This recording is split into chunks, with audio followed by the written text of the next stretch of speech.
será que existe realmente um lugar aonde nós pagamos os nossos erros para poder ir para o céu?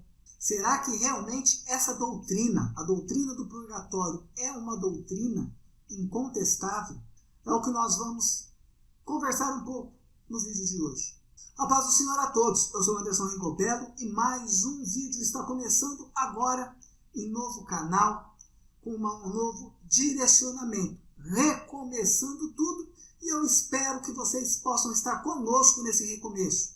Então, já se inscreva no canal aqui, principalmente se você era inscrito no outro canal, e acompanha já o nosso trabalho. Se você ainda não acompanha o nosso trabalho, está conhecendo agora a partir desse vídeo, nos dê um voto de confiança, se inscreva e nos acompanhe também lá no Instagram, onde diariamente nós trocamos devocionais, mensagens para edificar o seu dia e trocamos experiências e testemunhos para fortalecer a nossa fé cristã. E hoje nós vamos começar então essa nova etapa falando justamente sobre a doutrina do purgatório, uma doutrina católica que, segundo o vídeo que apareceu para mim no Instagram, é irrefutável pelos protestantes. Impossível de dizer que não é verdade pelos protestantes. E o rapaz que disse isso no vídeo mostrou um versículo em 1 Coríntios, capítulo de número 3, o versículo de número 15, que diz o seguinte: se a obra de alguém se queimar, sofrerá detrimento, mas o tal será salvo, todavia, como pelo fogo. Então ele fala que esse versículo deixa claro a existência do purgatório. Para aqueles que não conhecem sobre o purgatório, e a doutrina do purgatório diz o seguinte: a doutrina do purgatório é uma crença central da Igreja Católica que ensina que as almas que morrem na amizade de Deus, mais ainda precisam de purificação, passam por um estado de preparação para a glória eterna. Então, se Paulo não sabe o que ensina, porque se para os coríntios ele fala que a gente precisa de passar por um lugar para sermos melhorados, para subirmos, e assim queimar nossas obras, então a nossa salvação, primeiramente, são pelas obras e não pela fé, como o apóstolo Paulo ensina. Segundo ponto, Tessalonicenses, Paulo mentiu, porque nós não precisamos ter nosso corpo glorificado, transformado para subir no momento do arrebatamento, porque nós vamos passar por outro lugar. Então nós podemos ir com o nosso corpo físico. Então só por aí, e conhecendo realmente a Bíblia, coisa que, me desculpe, mas o período que eu estive lá, da minha juventude, fui coroinha, estive ao lado de padres, nunca me incentivaram a ler e conhecer a Bíblia. Era a missão humana e os livrinhos do catecismo. Mas, conhecendo a Bíblia, então, Paulo mentia, Paulo não sabia do que falava. Então eu estou mais perto de comprovar o ateísmo, que é uma mentira porque Deus existe, do que a doutrina do purgatório com esse versículo. Mas, esse versículo fala de algo para se acontecer em vida. Basta nós pegarmos um contexto e não isolarmos um único versículo. Lembre-se, eu sempre falo, vou falar muito aqui, provavelmente no canal. Um texto fora do seu contexto gera pretexto. E esse pretexto gera as mais variadas heresias. Inclusive, se você conhece a doutrina do purgatório e sabe outros textos que são usados para justificá-la, deixa aqui nos comentários que nós vamos analisar texto por texto. Se você quer uma análise de algum texto, de alguma heresia, de alguma doutrina que você acha estranha de qualquer denominação, deixa nos comentários também. Porque esse rapaz diz que os protestantes, e para católico, os protestantes são todos aqueles que discordam da Igreja Católica, então eu me encaixo como protestante, embora os protestantes excluam todos os arminianos e pentecostais dessa conta, diz que seria impossível refutar, e eu sei que esse vídeo não vai chegar a ele, mas eu não quero refutar a ele. Eu quero ensinar aqueles que Deus coloca no meu caminho a identificar os pontos errados. Dessa forma, vamos pegar o capítulo inteiro para ler e entender do que o apóstolo Paulo trata no capítulo 3 da primeira carta aos Coríntios. E eu, irmão, não vos pude falar como a espirituais, mas como a carnais, como a meninos em Cristo. Com leite vos criei e não com manjar, porque ainda não podeis, nem tampouco ainda agora podeis. Paulo está repreendendo a falta de maturidade espiritual, falta de relacionamento com Deus e de comunhão com o Espírito Santo da igreja de Corinto. Versículo 3. Porque ainda sois carnais, pois, havendo entre vós inveja, contendas, dissensões, não sois porventura carnais e não andais segundo os homens? Olha só, hein?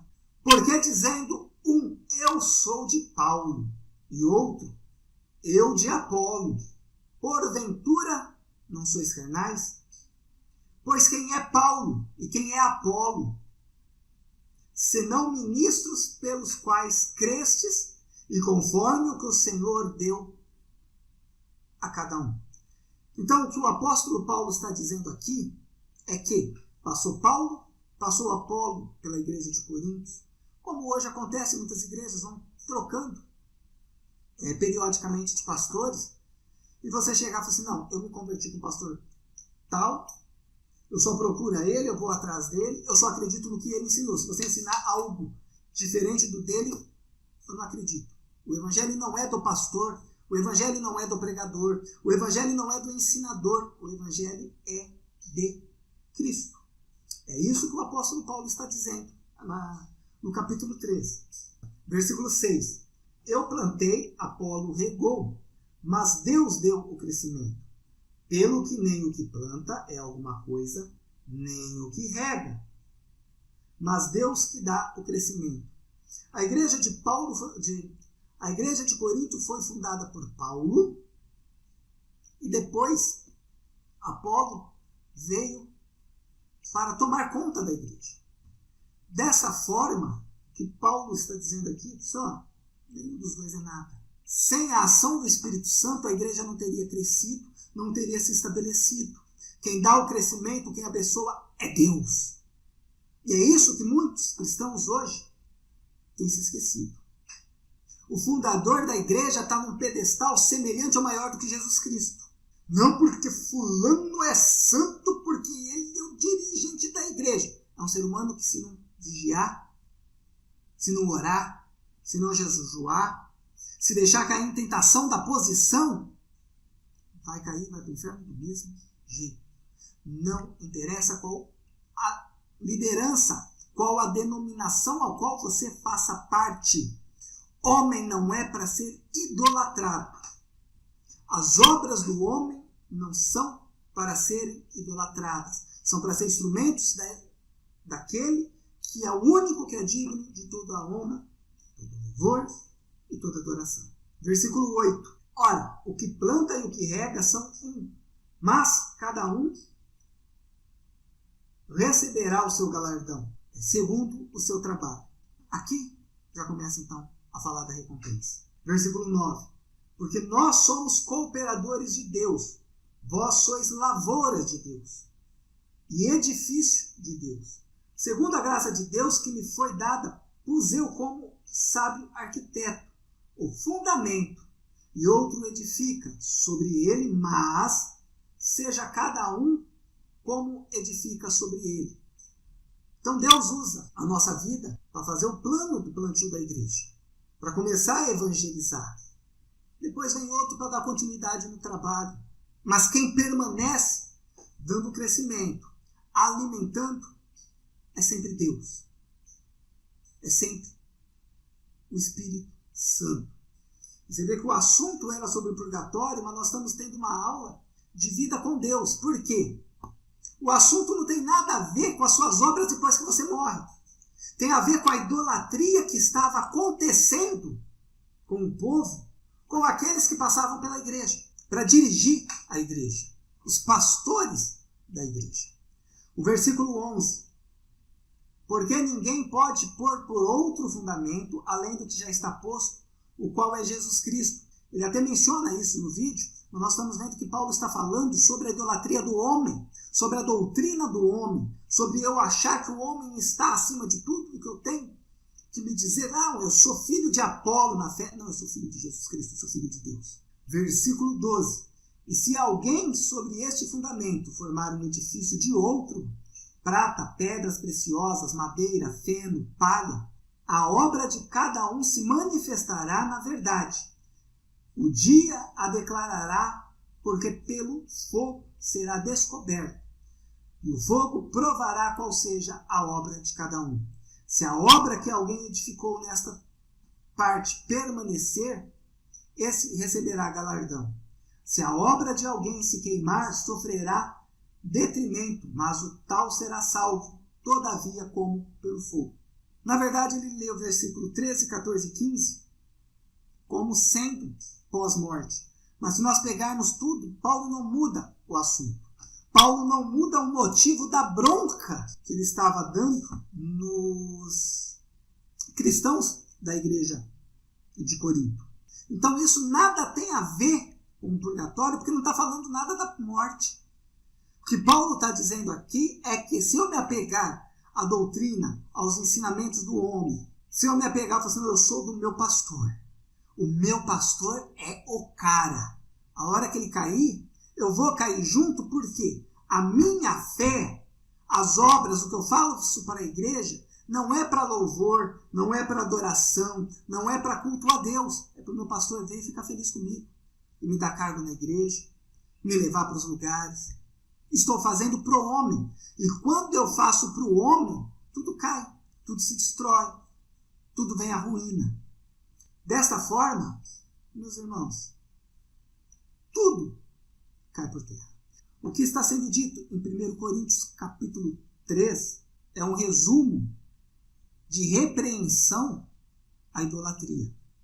Um resumo de repreensão ao que nós não podemos fazer.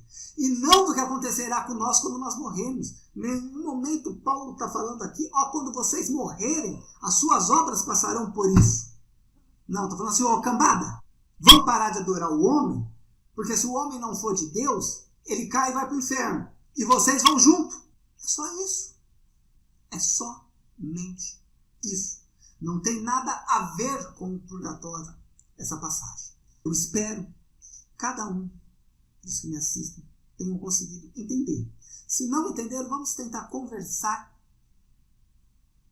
educadamente para que nós possamos entender o verdadeiro sentido da passagem, que não tem nada a ver com o pós-morte.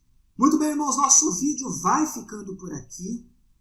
Compartilhe esse vídeo com pessoas que gostam de aprender da palavra de Deus e até pessoas que têm dúvida que tenham sobre algumas doutrinas e sobre a palavra de Deus para refutar muitas coisas. Vamos nos unir numa comunidade para aprender e entender sobre a palavra do nosso Senhor Jesus Cristo. Gostou desse vídeo? Deixe o seu like, porque mais do que nunca, agora que nós estamos recomeçando, o seu like é importante para que o YouTube entenda que o assunto aqui é educativo, é edificante, e você gosta, para que assim ele possa te mostrar mais vídeos como o nosso, mais material teológico, e possa levar também os nossos vídeos, a nossa comunidade, para cada vez mais pessoas, para que mais pessoas sejam edificadas pela palavra de Deus. Mais uma vez eu peço, deixe os seus comentários sobre o assunto aqui e sobre outras passagens, tanto do purgatório ou de outras doutrinas que você acha estranho, para que nós possamos juntos conversar sobre ela. Pode ser tanto aqui nos comentários, como também lá no Instagram. Vamos juntos criar uma comunidade que estude a verdade da palavra de Deus. Que a paz do Senhor Jesus esteja com todos vocês e até o nosso próximo encontro.